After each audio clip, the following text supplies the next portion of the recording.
You guys may go. Hello, today in group two, we're going to speak to you guys about exercise and diet and other health issues in America. America is fat. There's been a dramatic increase in obesity in the United States from 1990 to 2010. In 2010, there was a goal to lower the obesity rate in America. No state met the 15% to achieve that goal.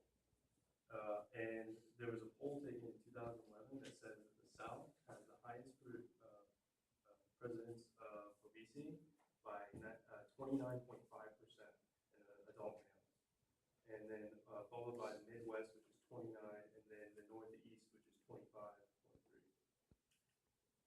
Here on the chart, you can see that Texas is really in the middle of it all. All the lower states have a higher or equal to 30%, and then Florida and almost all of the continental United States. In 2008, the medical costs associated with obesity was estimated to be one million, 147 billion. This is $1,429 higher than the average American with the normal body weight. Non-Hispanic, blacks, and Mexican Americans, men with higher incomes, are more likely to be obese than those with lower incomes, and higher income women are less likely to be obese than lower income.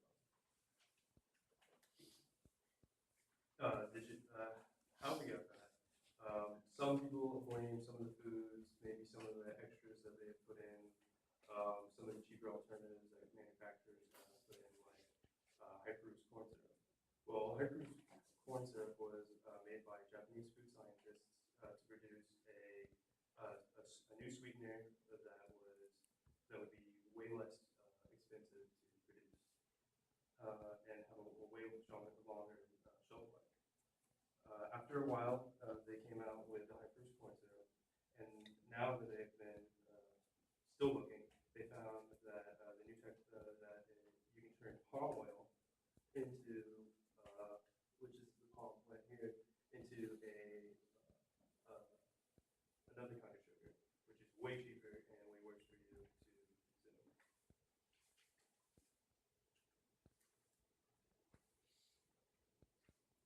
In the 1970s and the 1980s, fast food restaurants discovered the profitability of value meals, which is packaging high-profit drinks and French fries with low-profit burgers, and supersizing or tripling the quantities of calories. So from 1960, the calories from McDonald's French fries, 200 calories.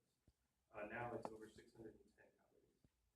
The percentage of meals eaten away from home has doubled since the 1970s to the 1990s, which resulted in eating more of these fast foods and unhealthier foods. Eventually, school systems got into it too because of their restricted budgets and accepted contracts from soft drink companies because they would provide large commissions for the schools. School budget cuts results in sports activities and physical education. By the end of the 1980s, Illinois was the only state in America that required daily physical education. Americans eat more calories than they burn in excess energy and is stored in fat. The increase of consumption of high-calorie, large-sized food began in 1971, and since then, being active is no longer a regular function, but rather a conscious choice. In the 1980s, television viewing became the prominent activity in modern society with our new computers and computer games, and with suburbs that no longer provide sidewalks, they can keep us in even longer. And the increase in the body weight index has been a recent phenomenon in the past 150 years. The average body index has been increasing, and the recent obesity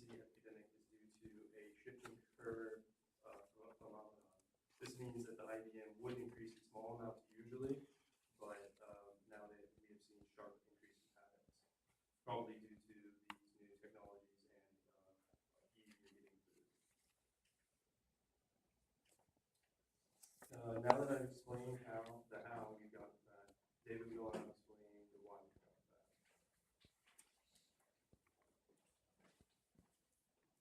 Thank you, Austin.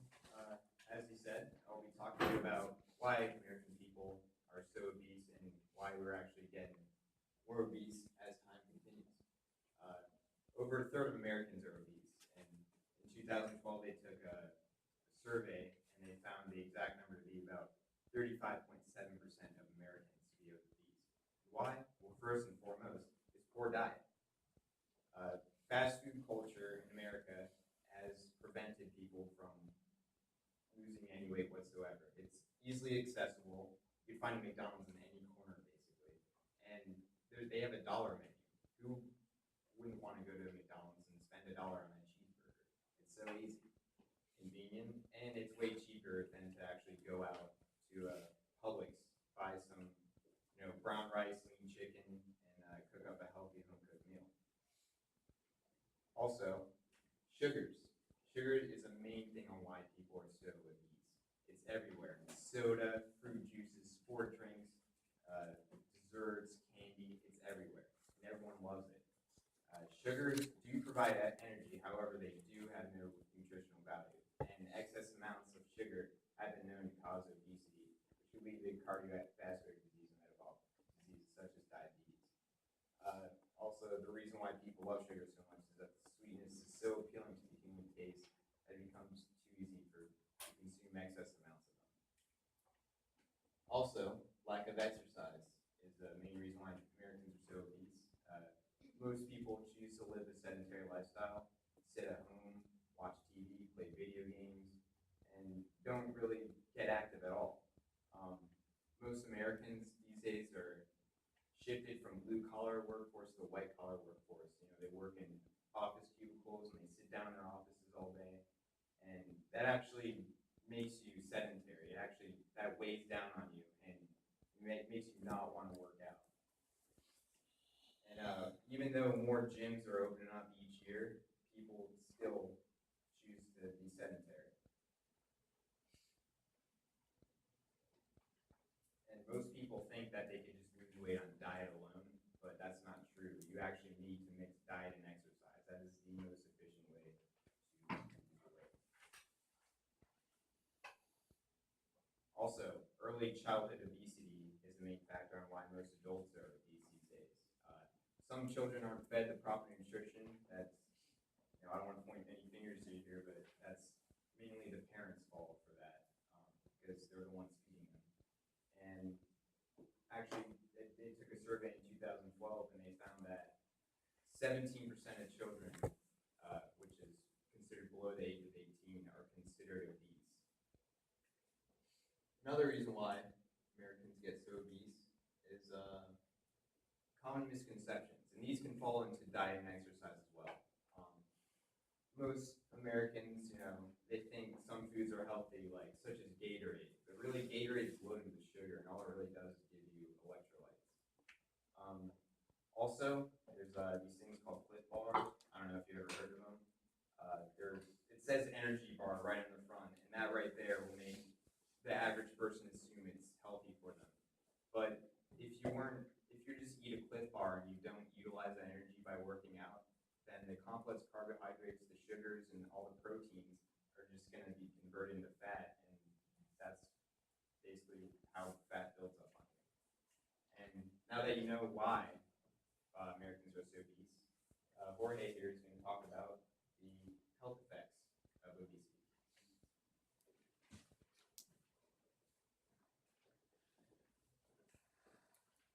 Okay, like David said, I'm going to go over the health issues with obesity and overweight. According to the National Heart, Lung, and Blood Institute, conditions related to overweight and obesity are the second leading cause of preventable death in the U.S. That means we can prevent ourselves becoming overweight and obesity with healthy diet and exercise, but we refuse to do so. So how can we tell if we're overweight or obese? Overweight is defined as a body mass index of 25 or higher, and obesity is defined as a body mass index of 30 or higher.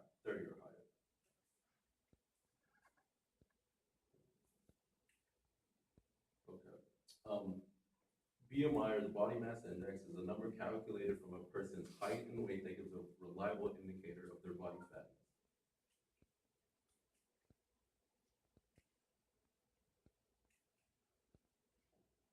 Also, where we keep or store fat has an effect on health effects as well.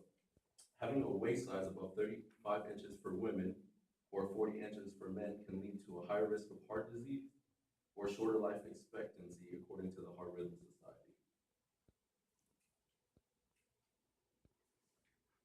Okay, so the major effects that what obesity does is coronary heart disease, myocardial infarctions, heart attacks, type 2 diabetes, breast and colon cancer, high blood pressure, hypotension, high total cholesterol and triglycerides, fatigue and depression. It can cause strokes, disease, arthritis, liver and gallbladder disease, sleep apnea, sexual dysfunction. So it not only affects you, it affects your partner. Poor cognitive performance. So the show The Doctors actually made a short video of how obesity and overweight affects our health.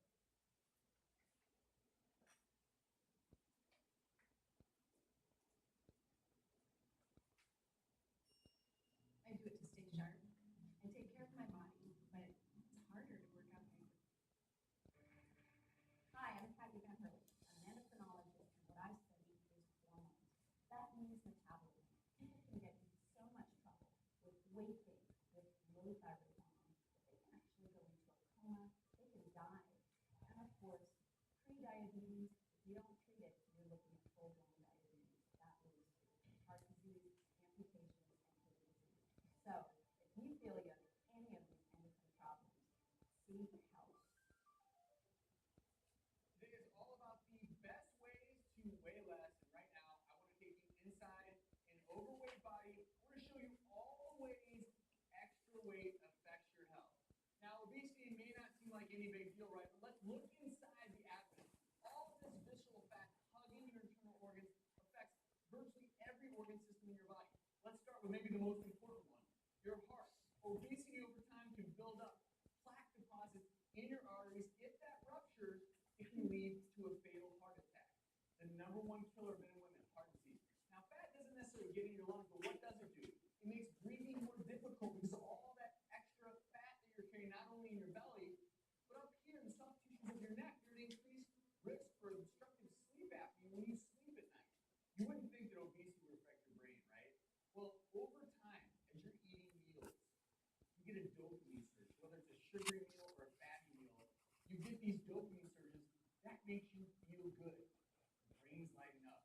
You feel great. But interestingly, obese people have been shown to have brain atrophy, thought to be due to reduced blood flow. Has anyone ever walked around with massive swelling in their legs? Well, it could be due to heart failure from obesity. It could be due to venous insufficiency, where it's just difficult for blood to get back to your heart.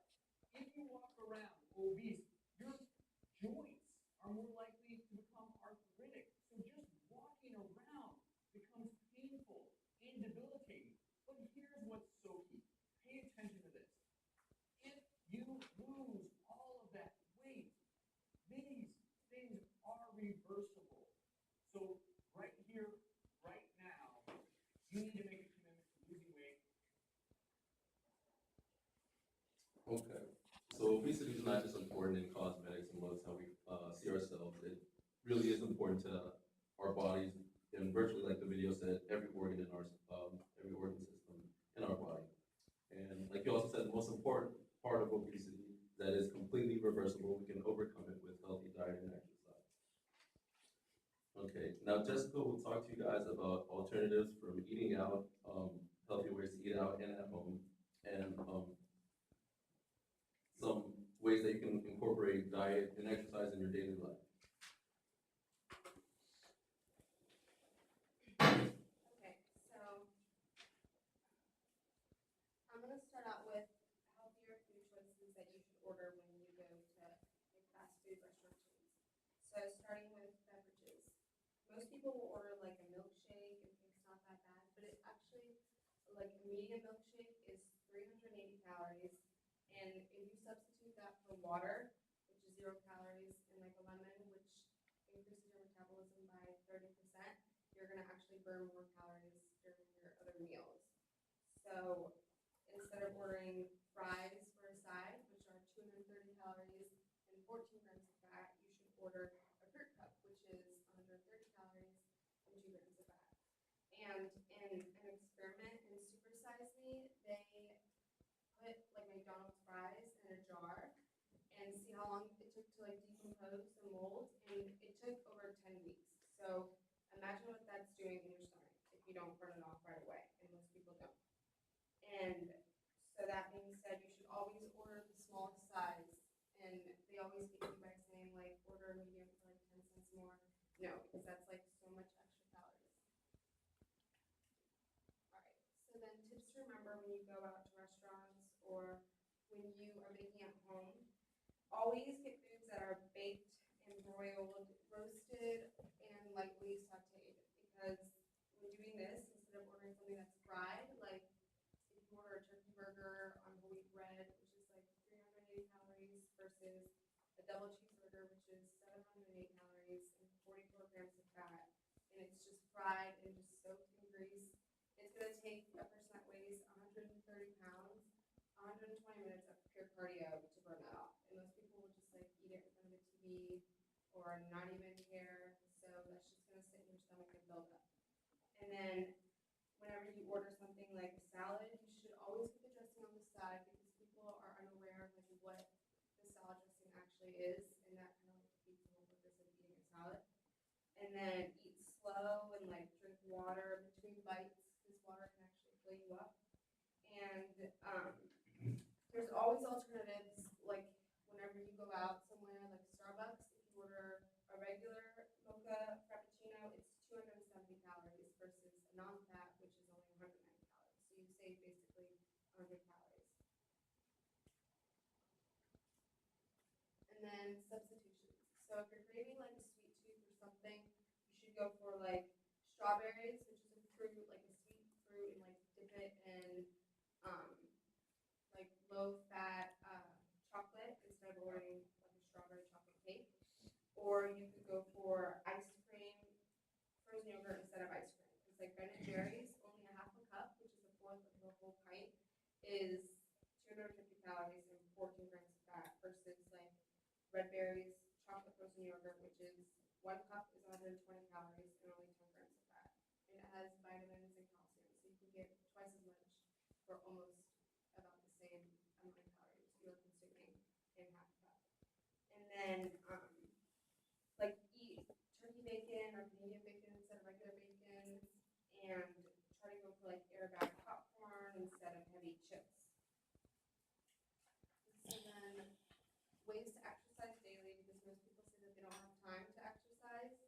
So some tips are just to take the stairs instead of the elevator. Because when I went to FAU, I remember I would always take the stairs, and like having your book bag, like books or something to carry. Like I was on the 5th floor and I would like sweat. It was seriously like a good workout. And doing that like every single time, you actually can burn a lot of calories. And then stretch every morning to like energize your muscles, to loosen up your limbs and everything. And then try to incorporate like 20 to 30 minutes of exercise every day. Like if you walk your dog or walk to lunch or go to your friend's house, it'll really like help you increase your metabolism and get your body energized. And then things to do just like around the house, like exercise, like to do your chores or to like do yard work or to clean your room and everything. And so to wrap it up, we're saying that if you just try to remember these tips and like you know all the information about what fast food and like how fat America has gotten, if you just try to do these things and these tips, then you're actually gonna be on the right track to live a healthier life. And in a study at Mayo Clinic, they said that if you just try to like do one of these substitutes, you're gonna have no diabetes, like better, you won't have as much high cholesterol, high blood pressure, healthier, and you're gonna be, who are healthier are actually less depressed, and you're not only gonna feel better, but you're gonna look better. Who doesn't want that? So, to get you guys to a healthier track for lifestyle, Diana made brownies, and she's gonna tell you about the difference between a regular brownie and brownies that she made.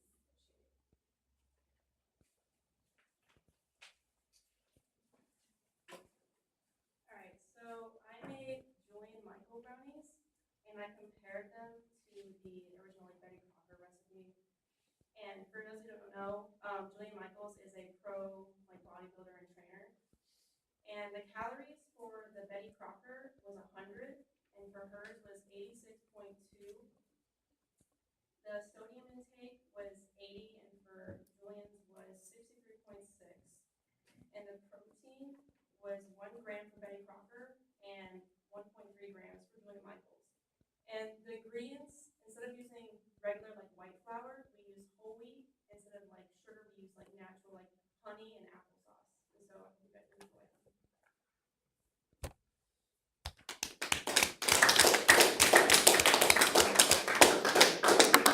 All right, guys. How do we get them? Oh, we're gonna bring them to us. Yes, that's one big one for you. Thank you. Okay, guys. As they hand it out, I want you guys to get ready to give them some feedback on the presentation. Thank you. They're good. I've tried them before.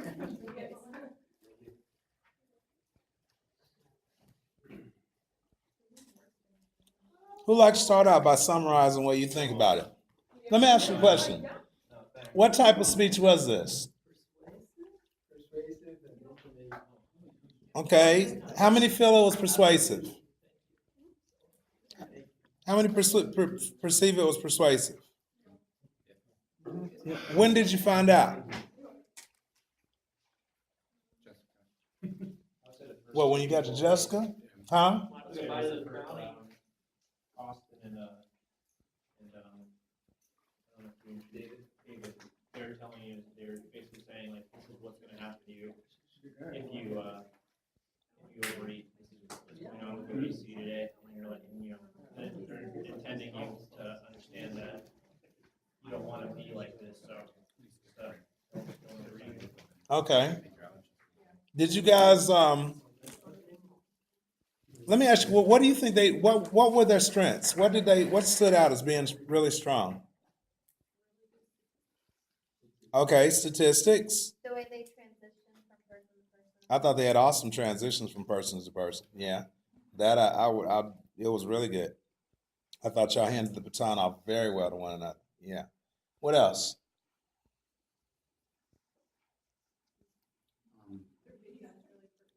Okay.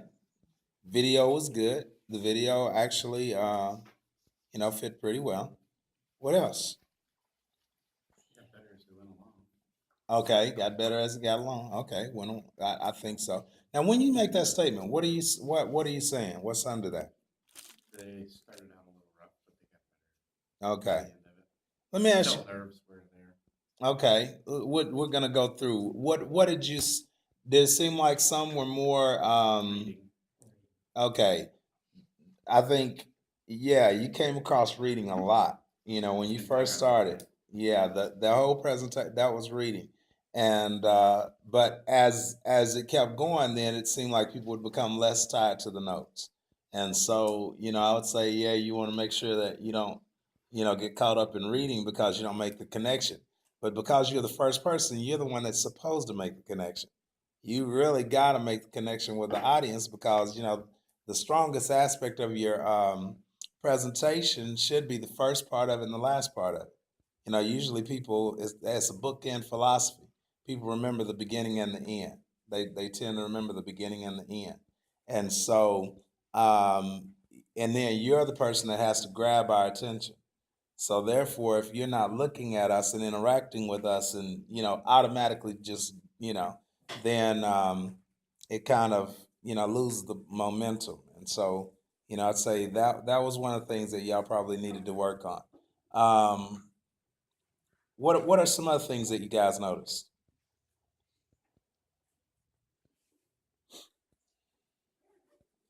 Well, how did y'all feel about how they positioned themselves? Smart. Okay, I think that was good. It really was. Huh? It just depends on who was clicking it. Looked like it clicked well, except for when Jorge got it. Yeah, because I mean, as soon as Jessica got it, it was okay again. Yeah, I don't think you didn't have any problems with clicking, did you, Jessica? Huh? Maybe when you said it on the podium. We don't have a podium in here. Yeah. The battery is out a little bit because the back is out, you can see, so when I hit it down, like, oh, the battery. Oh, the battery was popped out. That was what the deal was. Oh, okay. Yeah, that makes all the difference in the world. All right. Yeah, the clicker. Okay, what else?